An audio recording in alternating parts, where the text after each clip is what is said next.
கண்களை மூடி கரங்களை கும்பிட்டு, ஓ பரிசுத்த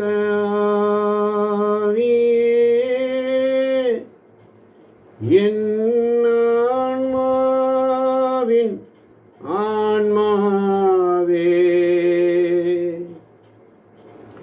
உம்மை ஆராதனை செய்கிறோ இறைவா, ஆராதனை செய்கிறோ.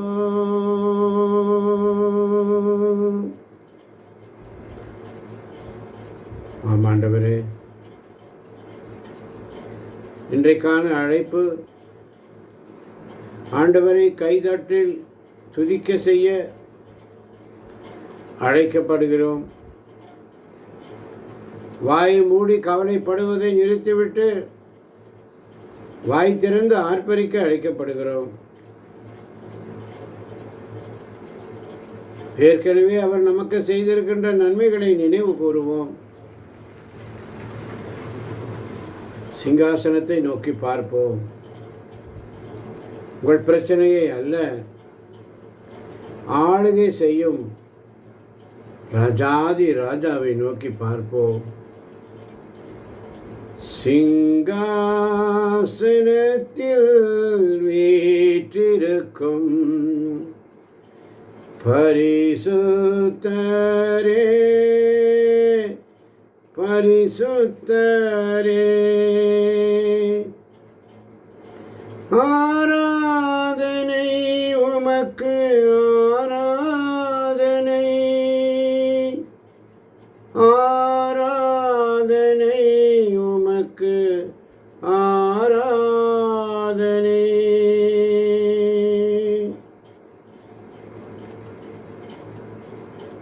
ஒவ்வொரு நாளும் இந்த சங்கீதத்தை யூதர்கள் ஜெபத்தில் வாசிப்பார்கள். ஏனென்றால் ராஜா முடிசூடும் சங்கீதம் இது. 1-2 வசனங்களை வாசிக்கும் பொழுது, மக்களினங்களே களிப்புடன் கை கொட்டுங்கள், ஆர்ப்பரித்து கடவுளை புகழ்ந்து பாடுங்கள், ஏனெனில் உன்னதனாகிய ஆண்டவர் அஞ்சுதற்குரியவர், உலகனைத்தையும் ஆளும் மாவேந்தர் அவரே என்று சொல்லி ராஜாவுக்காக சகல ஜனங்களே கைகொட்டி ஆர்ப்பணியுங்கள். களிப்புடன் கைகொட்டி சுதிக்கணும், கை தட்டி சுதிக்கணும். ஆண்டவர் தேவனை சுதிக்க கை கொட்டுதல் என்று சொன்ன ஒரே சங்கீதம் இதுதான். ஏன் கை கொட்ட வேண்டும்? 2 காரணம். அவர் உன்னதமானவர், உன்னால் எட்ட முடியாத உயரத்தில் அவர் இருக்கிறார். 2வது காரியம், அவர் பயங்கரமானவர், உன் எதிரிகள் பயப்படும் அளவுக்கு அவர் வல்லமை உள்ளவர், அஞ்சுதற்குரியவர், உலகனைத்தும் ஆளும் மாவேந்தர் அவரே. அப்போ உங்களுடைய ஸ்துதி என்பது உங்கள் பிரச்சனையின் அளவை பொறுத்தது அல்ல. உங்கள் ஸ்துதி என்பது ராஜாவுடைய அளவை பொறுத்து. அவரை எந்த அளவில் அவரை மேன்மைப்படுத்தணும் அந்த அளவு. அப்போ காரணம் என்ன? அவர் சிலுவையிலே ஜெயம் கொண்டார், ஜனங்களை நமக்கு கீழ்ப்படுத்தினார். அன்று இஸ்ரேல் ஜனங்கள் சொன்னார்கள், நாங்கள் யுத்தம் செய்யவில்லை, அவர் எங்களுக்காக யுத்தம் செய்தவர். வேற்று மக்களை நமக்கு அடிபணிய செய்தவர், அந்நிய நாடுகளை நாம் தாழ் பணிய வைத்தார் என்று சொன்னால் அவர்கள் யுத்தம் செய்யவில்லை. நம் உரிமை சொத்தை அவர் நமக்கு தேர்ந்து அளித்தார், அது அவர் அன்பு கூறும் யாக்கோபின் பெருமையாகும் என்று சொல்லி அவர் மக்கள் யுத்தம் செய்யவில்லை, கடவுள் அவர்களுக்காக யுத்தம் செய்தார். நாமும் அப்படித்தான். நம்முடைய பாவத்தை ஜெயிக்கவில்லை, அவர் நமக்காக, நம் பாவங்களுக்காக, நம் மீறுதல்களுக்காக அவர் ஜெயித்தார். வசனம் 4 பாருங்கள். அவர் உரிமை சொத்தை அவர் நமக்கு தேர்ந்தளித்தார், அது அவர் அன்பு கூறும் யாக்கோபின் பெருமையாகும் என்று சொல்லப்பட்டிருக்கிறது. நாம் நேசிக்கிற யாக்கோபின் மகிமையை நமக்கு தெரிந்து கொண்டார். தேவன் உங்களை ஜெயிக்க வைக்கவில்லை, உங்களுக்காக ஜெயித்து ஜெயத்தை உங்களுக்கு பரிசாக கொடுத்து விட்டார். ஆமென். அவர் ஜெயித்து அதை பரிசை வாங்கி நம்ம கையில் கொடுத்துட்டார். அப்ப மேலே உள்ள சிங்காசனம், பரலோகத்திலே உள்ள ஆளுகை, தேவன் ஆர்ப்பரிப்போடு எழுந்தருளுகிறார். திருத்தூதர் பணிகள் 1ஆம் அதிகாரம் 9ஆம் வசனம். திருத்தூதர் பணிகள் 1ஆம் அதிகாரம் 9ஆம் வசனம். ஆமென். இவற்றை சொன்ன பின் அவர்களின் கண்கள் முன்பாக அவர் மேலே எடுத்துக் கொள்ளப்பட்டார். மேகம் ஒன்று அவரை எடுத்துச் சென்று அவர்கள் பார்வையிலிருந்து மறைத்து விட்டது. ஆமென். ஆமென். இவற்றை சொன்ன பின்பு தூய ஆவி உங்களிடம் வரும்பொழுது நீங்கள் கடவுளை வல்லமை பெற்று எருசலேம், யூதேயா, சமாரியா முழுவதும் உலகின் கடையெல்லை வரைக்கும் எனக்கு சாட்சிகளாய் இருப்பீர்கள் என்று விசுவசித்தார். அல்லேலூயா. அல்லேலூயா. அல்லேலூயா. எனக்கு சாட்சிகளாக இருப்பீங்கன்னு அவர் நம்புறார். இவற்றை சொன்ன பின் அவர்கள் கண்கள் முன்பாக அவர்கள் மேலே அவர் எடுத்துக்கொள்ளப்பட்டார். இயேசு விண்ணகத்திற்கு எடுத்துக்கொள்ளப்பட்ட அந்த தீர்க்க தரிசனம் தான். அதனால தான் திருவெளிப்பாடு 5ஆம் அதிகாரத்திலே பரலோகமே ஆர்ப்பரிக்கும். ஆமன் வாழ்ந்தவர்களே, ஒவ்வொரு நாளும் ஏன் இதை அடிக்கடி சொல்லணும் என்று சொன்னால், ஏனென்றால் ராஜா சிங்காசனத்தில் இல்லை என்றால் ஸ்துதி பயத்தில் வரும். ராஜா சிங்காசனத்தில் இருக்கிறார் என்று நாம் விசுவசித்தோம் என்றால் ஸ்துதி நம்முடைய விசுவாசத்தில் வரும். விசுவாசத்தில் ஸ்துதிக்க வேண்டும். அதனாலதான் 8-9 வசனங்கள் மிக அழகாக சொல்லுகிறது. கடவுள் பிற இனத்தார் மீது ஆட்சி செய்கின்றார், அவர் தம் திரு அணையில் வீற்றிருக்கிறார். மக்களினங்களின் தலைவர்கள் ஆபிரகாமின் கடவுளுடைய மக்களோடு ஒன்று கூடுவர். ஏனெனில் மண்ணுலகின் மன்னர் அனைவரும் கடவுளின் குற்றத்திற்கு உட்பட்டவர், கடவுளே அனைத்திற்கும் தேவனுடையவர்கள். அவர்கள் மிகவும் பிரபுக்கள், பூமியின் பிரபுக்கள் தேவனுடையவர்கள், அவர்கள் மிகவும் உயர்ந்தவர்கள். ஆனால் இன்று உலகத்தில் யார் பெரிய பிரபு என்றாலும், இந்த உலகத்தில் யார் பெரிய பதவியில் இருந்தாலும், உலகத்தையே ஆதாயமாக்கி கொண்டால் தன் ஆத்மாவை இழப்பார் எனில் அவருக்கு கிடைக்கும் லாபம் என்ன? தேவனுக்கு சொந்தமானவர்கள், உங்கள் முதலாளி, உங்கள் சூழ்நிலை, உங்கள் வியாதி எல்லாம் அவருடைய சிங்காத்திற்கு கீழே தான். எல்லாத்துக்கும் நம்ம கீழே தான். அப்போ அவருக்கு முக்கியத்துவம். அப்போ இன்றைக்கான அழைப்பு ஒரு கைத்தட்டி ஸ்துதிங்க. வாயை மூடி கவலைப்படுவதை நிறுத்தி வாய் திறந்து ஆர்ப்பரிக்க அழைக்கப்படுகிறோம். ஆமாம் பார்த்தவர்களே, அதனாலதான் அன்னை மரியாள் நமக்கு சிறந்த ஒரு எடுத்துக்காட்டாக இருக்கிறாள், எப்படி துதிக்க வேண்டும் என்று சொல்லி. வாசிக்கலாம். எசேக்கியேல் 18ஆம் அதிகாரம் 5ஆம் வசனம். எசேக்கியேல் 18ஆம் அதிகாரம் 5ஆம் வசனம்.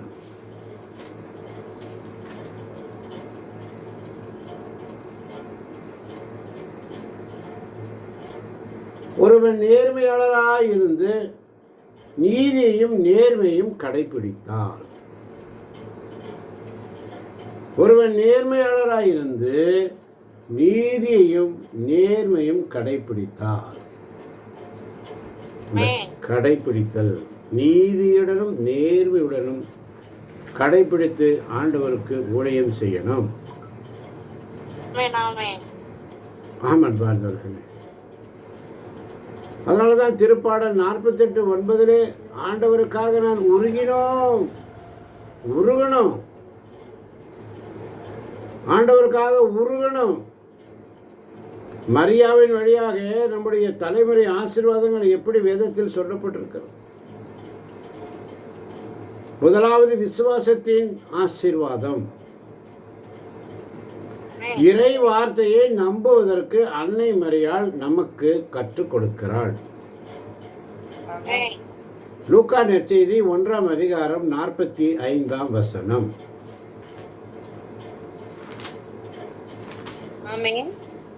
ஆண்டவர் உமக்கு சொன்னவை நிறைவேறும் என்று நம்பிய நீர் பேறு பெற்றவர் என்றார். ஆண்டவர் உமக்கு சொன்னவை நிறைவேறும் என்று நம்பிய நீர் பேறு பெற்றவர் என்றார். ஆண்டவர் உனக்கு சொன்னவை நிறைவேறும் என்று நம்பியவர் நீ பேறு பெற்றவர் என்று சொன்னார். அப்ப விசுவாசத்தை நமக்கு நம்புவதற்கு கற்றுக் கொடுக்கிறார் அன்னை மரியாள் வழியாக. இரண்டாவதாக கீழ்ப்படிதலின் ஆசீர்வாதம். லூக்கா நற்செய்தி 1ஆம் அதிகாரம் 38ஆம் வசனம். பின்னர் மரியா, நான் ஆண்டவரின் அடிமை, உன் சொற்படியே எனக்கு நிகழட்டும் என்றார். அப்பொழுது வானதூதர் அவரை விட்டு அகன்றார். ஆமென் ஆமென்.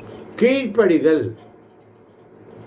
அவங்க கீழ்ப்படின வரைக்கும் வானதூதர் கூடவே இருந்தார்.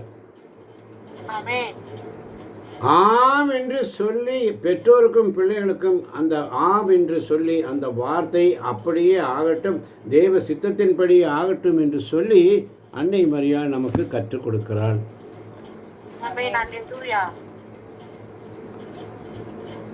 அதனாலதான் கடவுள் திரு சிலுவை சாவை ஏற்கும் அளவுக்கு கீழ்ப்படிந்து தம்மையே தாழ்த்தி கொண்டார் என்று பிலிப்பியர் 2:8 வாசிக்கிறோம்.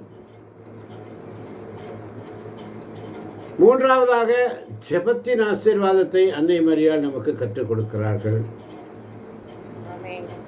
திருத்தூதர் பணி 1:14 இன்று காலையிலும் வாசித்தோம். மரியா அனைத்து சீடர்களையும் குடும்பங்களையும் ஒன்றிணைக்க வழிகாட்டுகிறார். ஒருமனப்பட்டவர்கள் ஜெபித்தார்கள்.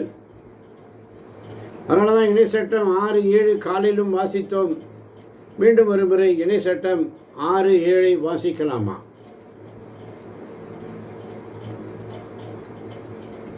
இணை சட்டம் 6ஆம் அதிகாரம் 7ஆம் வசனம். நீ அவற்றை உன் பிள்ளைகளின் உள்ளத்தில் பதியுமாறு சொல்.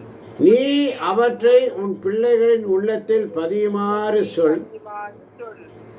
உன் வீட்டில் இருக்கும் போதும், உன் வீட்டில் இருக்கும் போதும், உன் வழிப்பயணத்தின் போதும், உன் வழிப்பயணத்தின் போதும், நீ படுக்கும் போதும், நீ படுக்கும் போதும், எழும்போதும்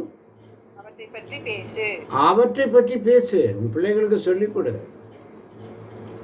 மரியா தன் குடும்பத்தை ஒன்றிணைக்க வழிகாட்டுகிறார். வேதம் சொல்லுகிறது, பிள்ளைகளின் உள்ளத்தில் பதியுமாறு சொல்லிக் கொடுங்க.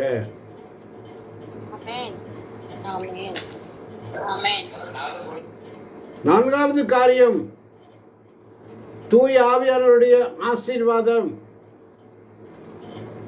திருத்தூதர் பணிகள் 2ஆம் அதிகாரம் 1 முதல் 4 வரை உள்ள வசனங்களை வாசிக்கும் பொழுது பெந்தகோஸ்து நாளை நோக்க குடும்பத்தை வழி நடத்துகிறார்கள். அல்லேலூயா. கடவுளை மகிமைப்படுத்த குழந்தைகளுக்கு கற்றுக் கொடுங்க. கடவுளை மகிமைப்படுத்த குழந்தைகளுக்கு கற்றுக் கொடுங்க.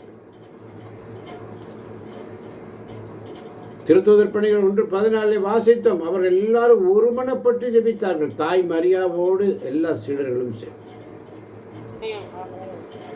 அன்னை மரியா நமக்கு வழிகாட்டுகிறார்கள். இப்போ கடவுளை மகிமைப்படுத்த உங்கள் குழந்தைகளுக்கு கற்றுக் கொடுங்க, பிள்ளைகளுக்கு கற்றுக் கொடுங்க. இயேசு இந்த உலகத்திலே ஊழியத்திற்கு வந்த பொழுது, பிறந்து அவர் ஊழியத்துக்கு வரும்போது வயது 30 வயது வரை தாய் மரியாளோடு, அன்னை மரியாளோடு வீட்டிலே மரியாளுக்கு கீழ்ப்படிந்து வந்தார்.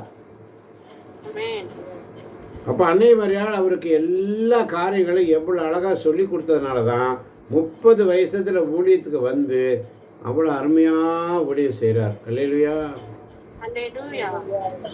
இப்போ அவங்க அம்மா சொல்லி கொடுத்ததை அத்தனை அவர் கற்றுக்கொண்டார். எல்லா ஏழ்மை, பலவீனம், ஏழைகள், ஒருத்தருடைய பசி, பட்டினி எல்லாத்தையும் உணர அவருக்கு 30 வருஷம் ஆண்டவர் அவரை பயிற்சி கொடுக்கிறார்.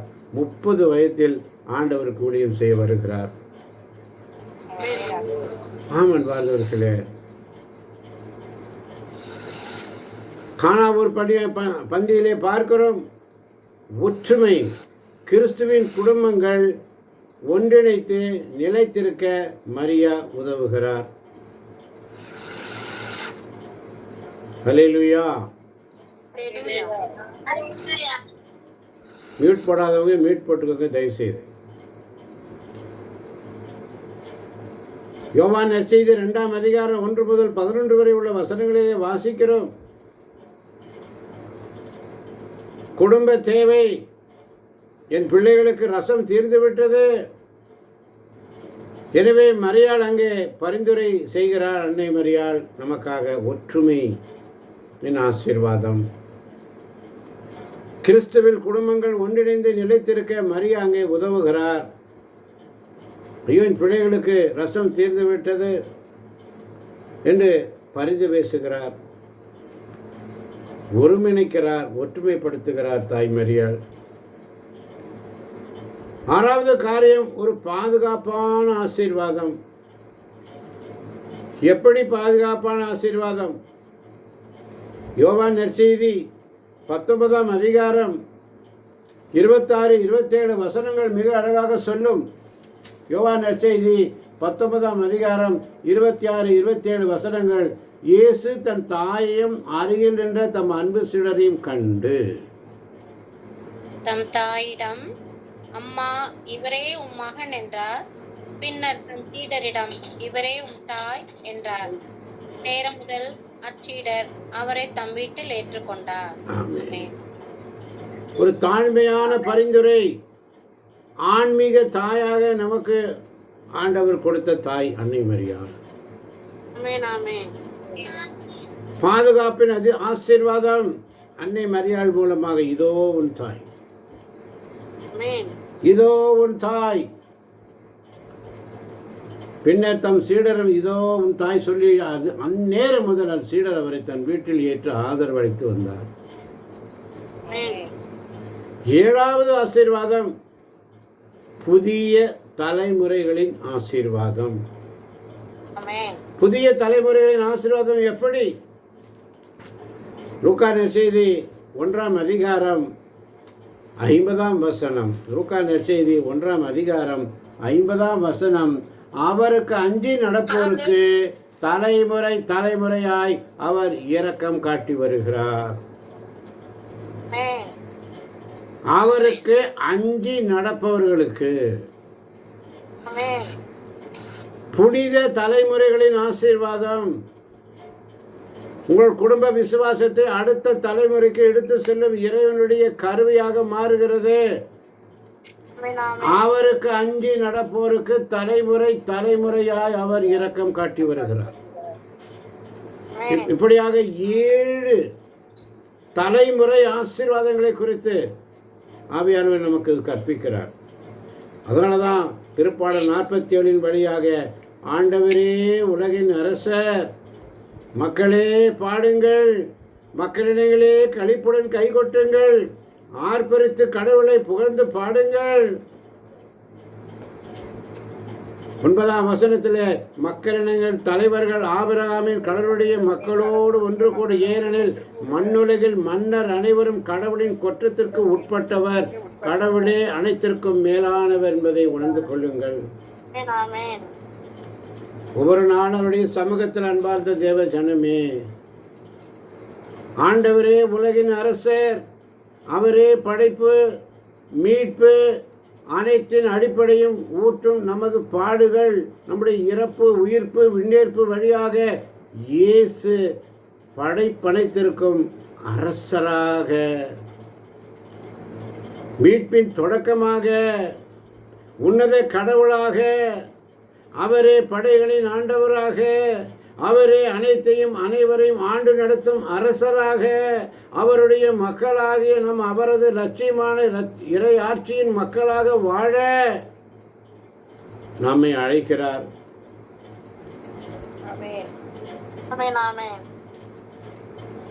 பாடுங்கள், நம் அரசருக்கு புகழ் பாடுங்கள். யார் உனக்கு இயேசு யார்? அவர் என் கடவுள். அவர் என் கடவுள், எனக்கு ஆற்றலும் அடைக்கலுமாய் இருக்கிறார். ஒரு நாளும் என்னை கரம் பிடித்து நடத்துகிறார், வழி நடத்துகிற தேவன். எனவே கைகளை தட்டி ஆண்டவரை ஸ்துதிக்கக்கூடிய சந்தேகம் இதுதான். சங்கீதம் 47 கைத்தட்டி ஆண்டவரை ஸ்துதிக்கும்படி சொல்லப்பட்டிருக்கிறது. உணர்ந்து கொள்வோம். ஆண்டவருக்கு ஊழியம் செய்ய வேண்டும் முடியுமா? ஆண்டவருக்காக ஊழியம் செய்யுங்கள். அவரை கைத்தட்டி ஆர்ப்பரித்து அகமகிழ்ந்து அவரை போற்றுங்கள், ஸ்தோத்திரப்படுங்கள். இயேசுவின் நாமத்தில் பிதாவே, ஆமேன், ஆமேன், ஆமேன்.